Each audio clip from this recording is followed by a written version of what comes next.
Bismillahirrahmanirrahim. Assalamualaikum warahmatullahi wabarakatuh. Semangat pagi teman-teman semuanya, semangat sehat. Kita berjumpa lagi di Zoom di akhir semester hari ini. Semoga kita semua dalam keadaan sehat walafiat.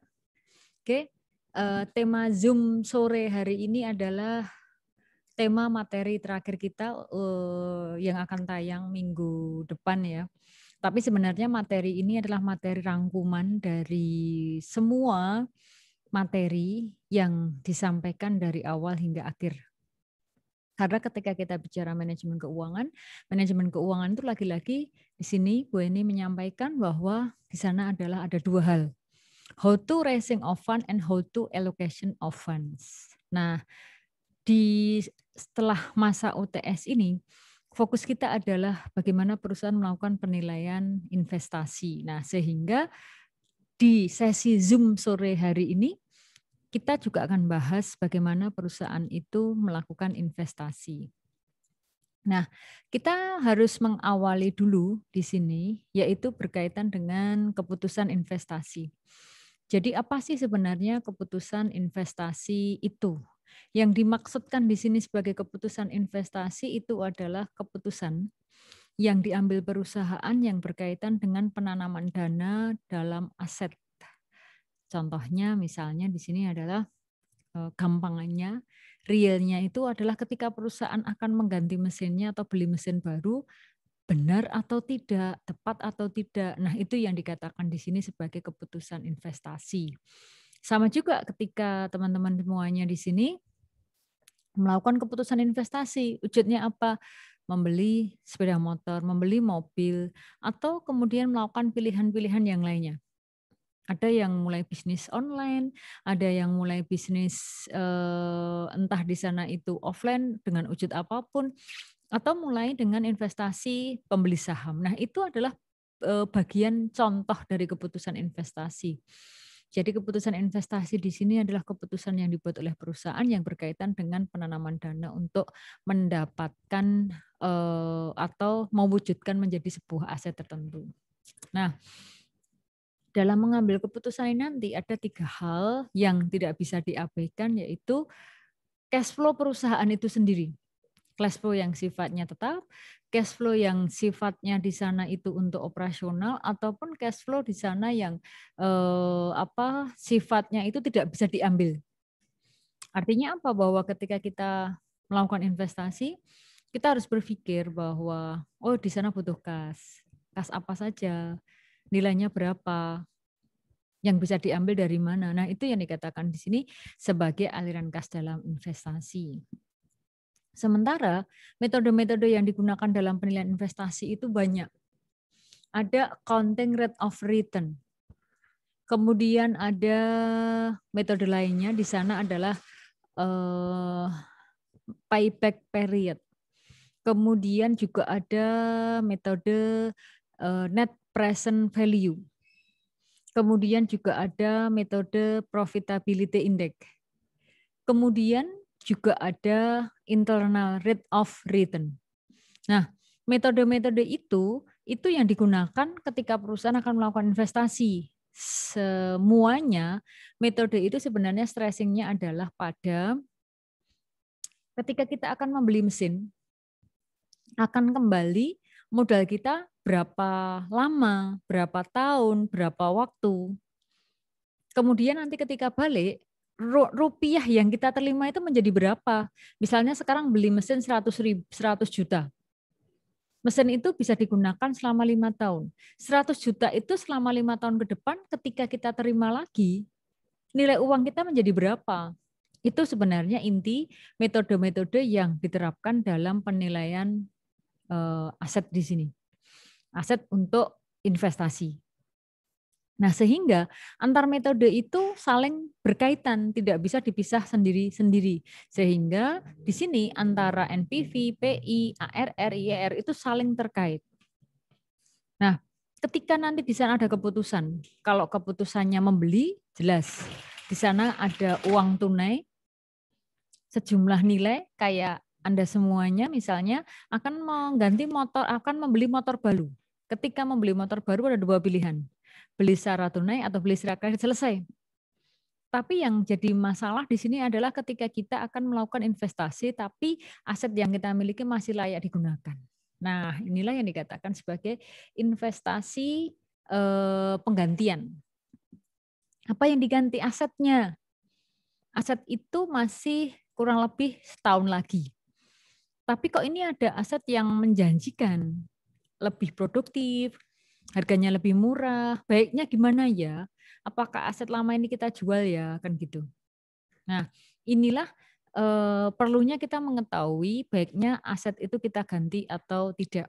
Nah, untuk mengetahui perlu diganti atau tidak, apa yang harus kita siapkan? Yang harus disiapkan adalah sejumlah investasinya itu sudah ada atau belum. Itu yang pertama. Kemudian yang kedua, ketika nanti kita harus mengganti, ada kekurangan dana, sudah siap atau belum? Itu dua hal penting yang harus kita siapkan.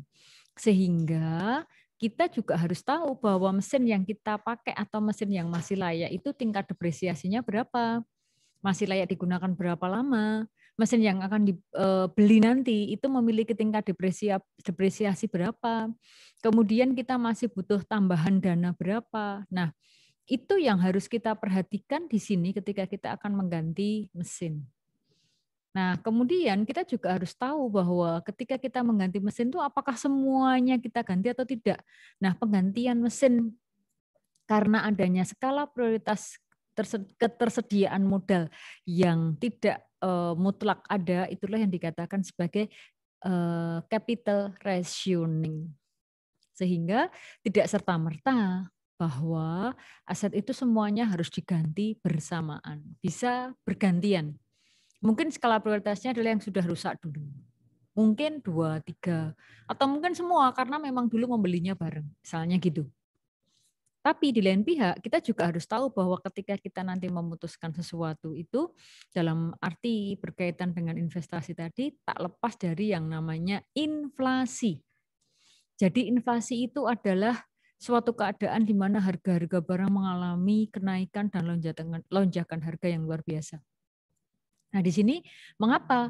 Karena di sana terjadi permintaan yang sangat besar. Sehingga permintaan yang sangat besar itulah yang menjadikan terjadinya inflasi. Oke, mungkin ada yang ingin ditanyakan terlebih dahulu. Silahkan teman-teman. Mas Juni bisa dibantu mungkin apa itu siapa yang sudah hadir di sini biar iya.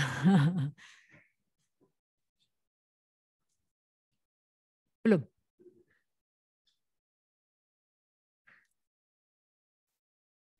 Oke, coba sambil menunggu ada yang hadir.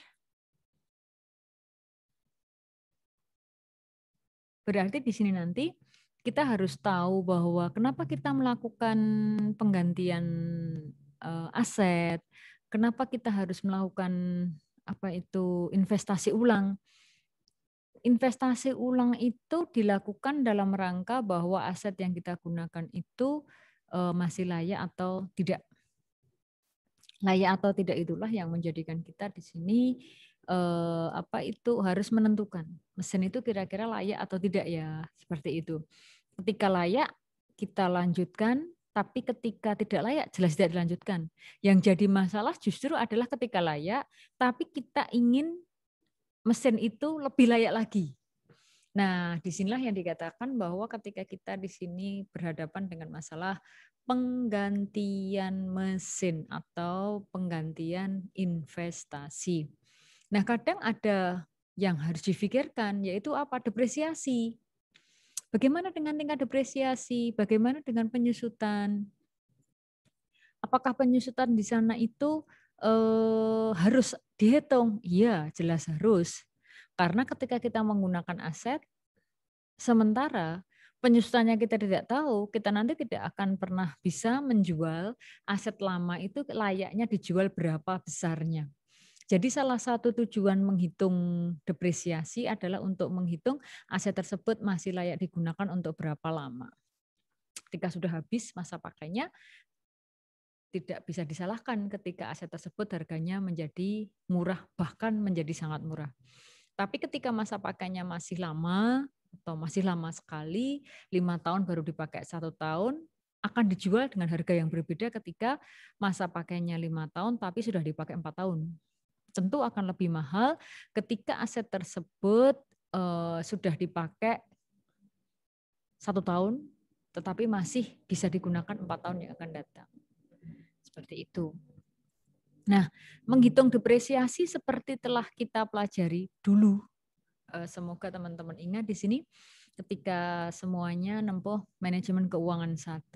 Di sana ada 3 metode depresiasi, metode garis lurus, kemudian metode sum of the year digit, dan kemudian metode saldo yang menurun. Nah, apakah 3 metode itu dipakai bersamaan? Tidak. Boleh dipakai bersamaan, boleh dipakai salah satu. Mana hasilnya yang paling bagus? Hasilnya yang paling bagus adalah yang mendekati tingkat kevalidan. Biasanya di sana yang paling mendekati tingkat kevalidan itu adalah sum of the year digit. Tapi ada juga yang sering menggunakan di sana dengan metodenya adalah garis lurus.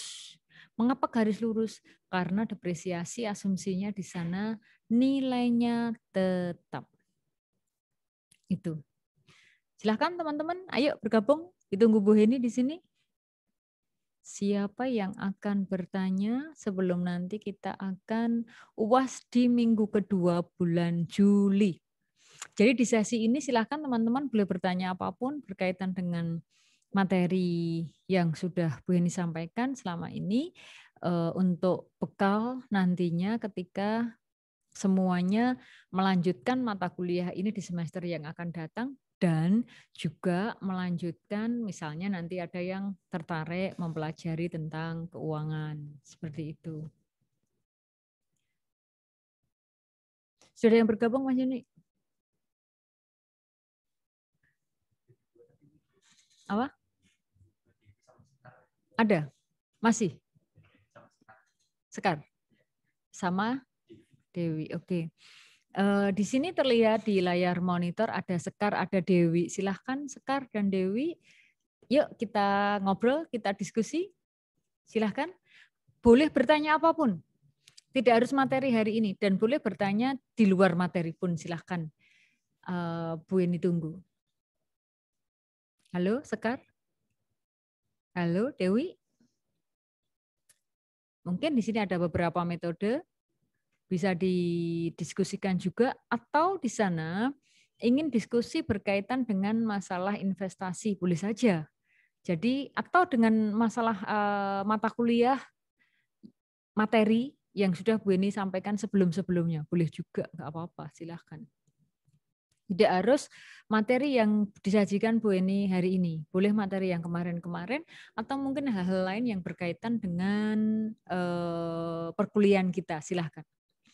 Jadi buat evaluasi nanti ketika semuanya nanti nempuh mata kuliah yang lain yang mungkin akan ketemu dengan Bu Eni lagi di semester 5. Silahkan, ada pertanyaan?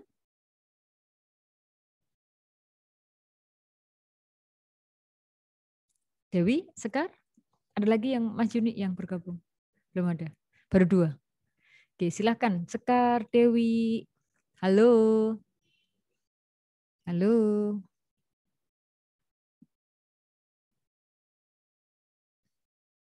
Jangan pekewoh untuk bergabung. Jangan perkewoh untuk bertanya. Bu Eni akan sebisanya menjawab nanti ketika ada pertanyaan yang belum bisa Bu Eni jawab, nanti akan Bu Eni jawab di hari Selasa. Selasa pagi saat kita kuliah, misalnya hari ini ada pertanyaan yang belum bisa Bu Eni jawab, nanti akan Bu Eni jawab di hari Selasa. Atau nanti akan Bu Eni share di grup. Gitu, silahkan. Tapi tunjukkan dulu pertanyaannya di sini, apa yang ingin ditanyakan. Silahkan Sekar, silahkan Dewi. Halo? Halo?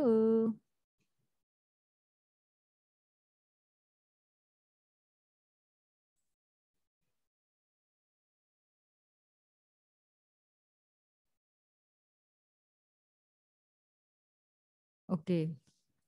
Coba metode. Di sini ada beberapa metode. Metode yang pertama adalah metode accounting rate of return. Metode accounting of rate of return ini adalah metode yang digunakan untuk mengukur besarnya tingkat keuntungan dari investasi yang digunakan untuk memperoleh keuntungan tersebut. Artinya apa? Bahwa ketika kita menggunakan sejumlah aset atau aset tertentu, keuntungan yang bisa kita peroleh di sana itu berapa? Itu yang dikatakan metode accounting rate of return, tingkat pengembalian dari aset yang digunakan. Itu yang disebut sebagai metode accounting rate of return. Jadi berapa besarnya ya? Maksudnya adalah ketika kita menggunakan aset nilainya 50 juta digunakan 5 tahun, apakah nanti ketika sudah dioperasionalkan untuk menghasilkan produk, bisa digunakan kembali hasilnya untuk membeli aset yang sejenis dengan harga yang lebih mahal atau di sana lebih murah. Itu yang dikatakan di sini sebagai metode accounting rate of return. Sementara metode yang berikutnya adalah metode payback period. Payback, pengembalian, periode, waktu. Tingkat pengembalian atau waktu tingkat pengembalian. Artinya apa? Kita membeli sebuah mesin. Mesin itu bisa kita pakai selama 5 tahun. Nah, 5 tahun yang kita pakai itu ketika kita gunakan, butuh waktu berapa lama nanti mesin tersebut bisa kembali modal. Misalnya belinya 100 juta. Dipakai 5 tahun, sudah balik modal belum? Oh sudah, 3 tahun saja sudah kok, gitu misalnya. Dipakai 5 tahun, oh belum, nggak bisa, ternyata harus 6 tahun. Nah itu yang dikatakan metode payback period. Jadi tingkat pengembalian investasi berdasarkan waktu. Kemudian net present value. Net present value di sini adalah selisih nilai sekarang dengan nilai yang akan datang. Di mana nilai selisih itu adalah selisih misalnya sekarang beli mesin cetak 50 juta. Kemudian mesin tersebut digunakan selama 5 tahun. Kita kemudian menghasilkan uang. Uang yang kita hasilkan berapa dari mesin tersebut? 100 juta. Berarti ada selisih di sana. Berapa? 100 juta dikurangi 50 juta. Nah, itu yang dikatakan sebagai net present value. Kemudian yang berikutnya adalah profitability index. Perbandingan antara present value dari penerimaan dengan present value dari investasi. Jadi, artinya bahwa ketika kita melihat adanya sebuah profitability index, bahwa di sana itu antara present value dari penerimaan dan present value dari investasi itu juga harus kita lihat sebanding enggak nilainya dengan tingkat investasinya. Maksudnya gini, nilai mesin tersebut 500 juta, harganya mesin tersebut 500 juta, diinvestasikan ternyata 5 tahun hasilnya 1 miliar. Berarti apa? Terjadi kenaikan 2 kali lipat dari 500 juta menjadi 1 miliar. Nah itu yang dikatakan nilai di sini. Berarti investasi 500 juta tadi sebanding enggak? Oh ternyata sebanding 500 juta tapi pengembaliannya juga 500 juta. Sehingga bisa untuk beli mesin baru lagi. Tuh. Silahkan Sekar, Dewi, atau yang lain yang sudah hadir. Mas Juni ada? Oke, yang lainnya silahkan. Jadi Bu Eni bilang Mas Juni itu yang namanya Bu Eni di studio ini. Ada yang namanya Mas Juni. Mas Juni itu kakak kelas Anda dan saat ini sedang menyelesaikan artikelnya dan Mas Juni itu adalah salah satu pegiat entrepreneur kopi. Kopiku ya Mas ya? Ya. Ya. Nah, jadi teman-teman bisa belajar atau bisa memulai bisnis apapun, tetapi di sana bisnis yang kita sukai. Jangan melakukan sebuah kegiatan di mana kita tidak suka. Dan kopinya Mas Juni itu luar biasa karena Mas Juni itu juga apa Mas istilahnya Mas? Ya Brasta ya sampai mencari lisensinya ke Bandung ya Mas ya. Iya. Nah itu artinya apa? Bahwa di sana ada kesungguhan. Jadi ketika kita mengusahakan sesuatu itu jangan setengah-setengah. Kalau setengah-setengah jadinya belum tentu setengah. Tapi kalau kita 100% dan bahkan lebih, hasilnya bisa mendekati 100%. Dan bahkan juga bisa lebih dari 100%. Nah, kalau kita melihat orang sukses, siapapun di sana itu semuanya pasti karena ketekunannya dan kesungguhannya. Jadi nggak ada orang sukses yang sak geleme Dewi, itu nggak ada. Gitu. Ayo Dewi, Sekar, yang lainnya lagi silahkan. Halo. Di manakah yang lainnya? Biasanya nanti menjelang detik-detik terakhir itu biasanya pada bermunculan dan bertanya. Bu Yeni tunggu. Oke, metode yang berikutnya adalah internal rate of return, yaitu penilaian investasi untuk mencari tingkat bunga. Internal rate of return, tingkat pengembalian bunga internal. Maksudnya bagaimana? Ketika kita membeli sebuah aset, aset tersebut kita beli dengan hutang. Nah, hutang itu pasti akan ada efeknya, yaitu kita harus bayar bunga. Nah, itu yang dikatakan di sini adalah ketika kita membeli aset dengan bunga yang harus dibayarkan sekian, itu sebanding enggak? Artinya gini, beli asetnya 100 juta sudah 5 tahun, hasilnya 50 juta, sebanding enggak? Enggak sebanding. Beli asetnya 50 juta, hasilnya 500 juta. Wah, sebanding di sana. Nah, itu yang dimaksudkan. Jadi tingkat pengembalian daripada aset-aset itu tadi diimbangi dengan modal yang kita cari, walaupun dengan hutang, tetapi di sana nilainya sebanding. Gitu. Ada? Siapa? Dari materi recapitalization yang faktor-faktor yang mempengaruhi struktur modal itu, salah satunya yaitu stabilitas dari earning itu, maksudnya gimana ya? Oke. Stabilitas dari earning. Oh, stabilitas dari earning. Capital rationing ya? Oke. Dari siapa yang bertanya itu, Mas? Devi. Oke ya. Terima kasih, Devi. Jadi gini, ketika kita bicara capital rationing itu adalah pemilihan usulan investasi dengan terbatasnya modal yang tersedia. Artinya apa? Bahwa ketika kita akan berinvestasi, investasi itu harus ada skala prioritasnya. Kayak Devi misalnya mau beli baju, mau beli sepatu, mau beli tas, mau beli buku, mana ya yang lebih penting? Oh, ternyata yang paling penting saat ini buku. Bukan baju, bajunya masih banyak, itu satu almari. Tasnya juga masih banyak. Nah, akhirnya apa? Saya harus beli buku dulu. Nah, stabilitas earning di sini adalah kestabilan mendapatkan laba. Laba dari mana? Dari saham. Earning itu adalah laba dari saham yang dijual. Sehingga cara agar earning saham itu stabil adalah kita harus mampu meningkatkan tingkat penjualan di setiap periodenya. Jangan sampai tingkat penjualan itu menurun. Ketika tingkat penjualan menurun, itu nanti akan berpengaruh kepada para pemegang saham. Para pemegang saham pasti akan bertanya, kenapa ya penjualan perusahaan X itu kok turun? Waduh, ini jangan-jangan nanti harga sahamku murah dong, kayak gitu. Nah, biar di sana itu earningnya, keuntungan yang diperoleh dari jual saham itu di sana stabil, yang dilakukan adalah bagaimana agar produk-produk itu bisa selalu digunakan oleh konsumen. Jadi tidak hanya dibeli, kalau dibeli itu artinya sekali beli selesai, tapi digunakan. Habis dibeli digunakan. Contoh misalnya kita menggunakan pasta gigi. Jarang kan? Dan mungkin tidak ada orang yang setiap kali gosok gigi ganti pasta gigi. Gosok gigi pagi pakai pasta gigi merek A. Gosok gigi sore pakai pasta gigi merek B. Gosok gigi hari berikutnya ganti yang C. Itu kan nggak mungkin. Nah, ketika kita konsisten sebagai konsumen, kenapa ya kok saya pilih pasta gigi A? Karena pasta gigi A ini seperti yang saya harapkan. Giginya jadi bersih, kemudian membersihkan karang-karang gigi jadi lebih putih.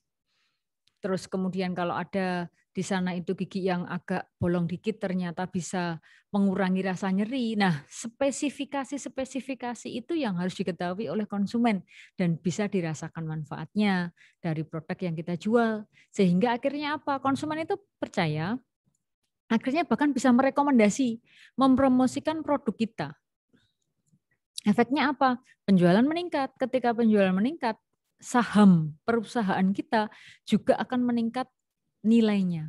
Nah, ketika nilai saham meningkat, earning-nya, labanya juga akan meningkat. Nah, sehingga biar selalu meningkat, atau tadi yang dikatakan stabil earning-nya, itu adalah selalu meningkatkan tingkat penjualan.